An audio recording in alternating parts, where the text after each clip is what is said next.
ভালো চলছে। অ্যাকচুয়ালি আমি চিন্তা করেছিলাম কি যে মানে আমার যে শপটা হবে সেটাতে কোনো পার্টিকুলার, আমার তো চা সিগনেচার আছেই, তার সাথে সাথে আমি চেয়েছিলাম কি যে এর থেকে আলাদা একটু কিছু করব।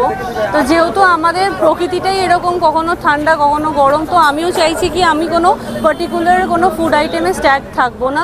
যখন যেরকম হবে, যখন এখন যেরকম রমজান চলছে, ন্যাচারালি এখন মুরগ মুসাল্লাম, হালিম এগুলো রয়েছে, পরে যখন যেরকম হবে ওই সিজনাল ফুডগুলো চলে আসবে, আর চা কনস্ট্যান্ট চা থাকছে, লস্যি ফাস্সি এগুলো সব আসবে।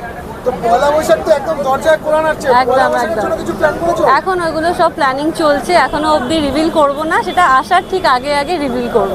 না, ফলো আপাতত আমি আপডেট দিয়ে দেবো আমার যেটা টিয়ামো অফিসিয়াল পেজ আছে, আমার পার্সোনাল আইডি পাপিয়া ঘোষাল, ওখানেও পেয়ে যাবেন।